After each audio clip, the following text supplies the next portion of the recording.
كان في ست زمان كده، عارف الست جارتكم اللي كانت بتقعد في الشارع 24 ساعة قاعدة على المصطبة كده، ما بتفرقش المصطبة، اللي بترازي أي حد أنضف منها. تعالى كده نشوفها. يلهوي يلهوي يلهوي. طيب ده كابتن رضا عبد العال، واللي ما يعرفش رضا عبد العال ما يعرفش كورة في مصر يعني. ما تتكلمش بقى عن الكورة في مصر غير ما تكون عارف كابتن رضا عبد العال. أعظم مدرب، أعظم محلل، يتسم بالحيادية. الحقيقة رضا عبد العال يتسم بالحيادية الفظيعة. كده من قلبه كده تلاقي قلبه طالع فيه حيادية. وشه، بص وشه ما شاء الله عليه، كله حيادية. الحقيقة كابتن رضا عبد العال.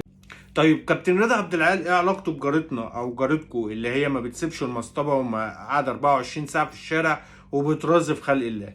تعالى كده نشوف. يعني انا بقول لنادي الزمالك لا العب الماتش بتاع النادي الاهلي، ما تنسحبش. هتنسحب ليه؟ لان مش هيطبقوا عليك انت اللائحه والقوانين والدنيا والدين مش هتطبق الا عليك. طب انت فايق الفتره دي؟ معلش خسرت ماتش المصري بس الفعل فاعل، ولكن انت فايق. العب ماتش الاهلي ووريهم ان انا هلعب وفي حكام اجانب، ويا ريت مع الحكام الاجانب تجيب مخرجين اجانب عشان تضمن، عشان ما يحصلش الماتش الاولاني بتاع سيف الجزيري ضربة جزاء ويقول لك لمس من هنا وما لمس من هنا تبان ضربة جزاء، والناحيه الثانيه يبين لك مش ضربة جزاء. قمه الغل والحقد يا اخي، والكره اللي في وش كابتن رضا عبد العال او في رضا عبد العال عموما، بسبب ان الاهلي طردوا قبل كده، وبسبب ان الكابتن ثابت البطل وكابتن حسن حمدي وكابتن محمود الخطيب لعبوا في اساسه الكروي.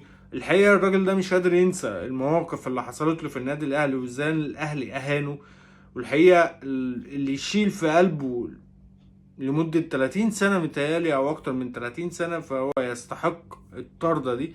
الحقيقة رضا عبد العال عمره ما هينسى، باين كده إن عمره ما هينسى، وعمره ما هيكون الحقيقة محايد زي الست جارتنا بالظبط. عمرها ما هتشوف اللي أحسن منها أو اللي متفوق منها أو اللي متفوق عن عيالها هتشوفه ناجح وصح ويستحق. عمر ما رضا عبد العال هيشوف النادي الأهلي يستحق النجاح اللي هو فيه الحقيقة.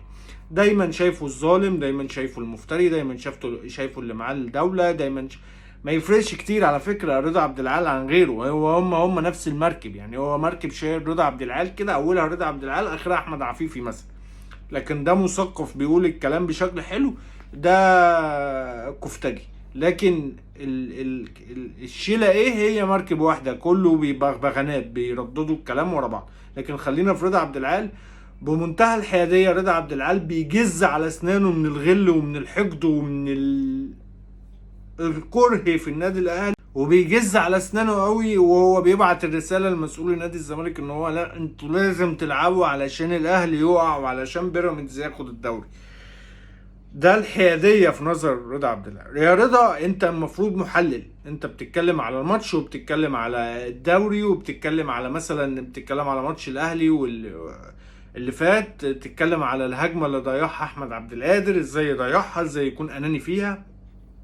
تتكلم يا بابا على فرصة او الخطورة اللي عملها مصطفى شوبير وهو بيلم اللاعب وهو اخر لاعب في الملعب. تتكلم في الفنيات، تتكلم مثلا اللي كان فاركو ليه ضربة جزاء او اللي فاركو ليه مش عارف. اتكلم الزمالك، اتكلم في فنيات. مين احسن لاعب؟ عبد الله السعيد احسن لاعب ولا ما هيتقمصوا كمان المرة؟ اتكلم كده في فنيات يا رضا.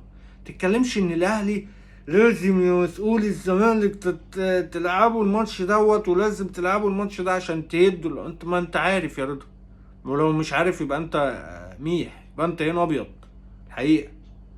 ما انت عارف ان لو الزمالك كسب الزمالك خسر، الزمالك لعب ما لعبش ما هو الزمالك خسران ال3 نقط. ما انت عارف ده كويس ولا ما تعرفش؟ احنا لغايه دلوقتي انا بصور الفيديو ده يوم الاحد بالليل الحقيقه. ما نعرفش لغايه دلوقتي. كان يوم الاحد، النهارده يوم الاحد على العشاء كده او المغرب اتقال ان مسؤولي نادي الزمالك متمسكين بالانسحاب الحقيقه. لكن ينسحب ما ينسحبش احنا كده كده بنضحك يعني، انتوا كده كده بتضحكونا. فما تجزش يا حبيبي على اسنانك، او انت راجل عامل عمليه قلب مفتوح قبل كده باين حاجه زي كده وعندك عيال وبتاع، وخاف على عيالك يعني. خف الغل وخف الحقد اللي في قلبك ده يا اخي على النادي الاهلي. ما طردوك فيها ايه يعني لما يطردوك؟ يعني اتطردت فيها ايه لما تطرد؟ ما احسن منك اتطرد، احسن منك وكان بنفس اخلاق معليك كده، والاهلي خلاص قال له مع السلامه، واقل منك واقل من مستواك موجود دلوقتي في جهاز اداري او موجود دلوقتي في جهاز كرة او موجود علشان اخلاقه كانت عالية. ولا الجمهور بينسى لاعيبته الكويسة ولا الادارة بتنسى ولا. فانت خلاص اتطردت من النادي الاهلي، خلاص انت دلوقتي شغال، انت مش شغال في قناة نادي الزمالك. انت لو بتأدي الرسالة ديت في قناة نادي الزمالك، ما هي اتقالت على فكرة في قناة نادي الزمالك، يعني الرسالة دي نصا اتقالت في قناة نادي الزمالك ان احنا لازم نلعب وان شاء الله ناخد ال3 نقط علشان نهت الاهلي وبتاع ومش عارف ايه، علشان بيراميدز ممكن ياخد الدوري ويبقى فيه منافسة وبتاع. حقهم هم بيمهدوا ان هم ممكن يتراجعوا في الانسحاب، لكن حقهم اتقالت.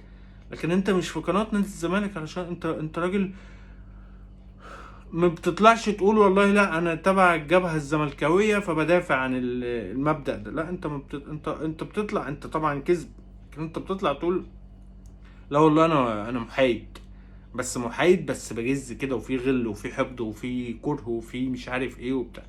الكره يا رضا والحقد والغل عموك الحقيقة، وباين قوي وباين على حركاتك ان انت يعني ما كفاية بجد. ويا ابراهيم يا فايق ويا مسؤولين قناة 10 ويا مسؤولين MBC مصر 2، انا مش عارف هو هيكون ضيف دائم على MBC ولا مش هيكون ضيف دائم، لكن هو يعني ايا ما يكون كفاية رضا عبد العال. لان رضا عبد العال الحقيقة صاحب مدرسة للأسف احنا مش قادرين نتخلص منها. سلام.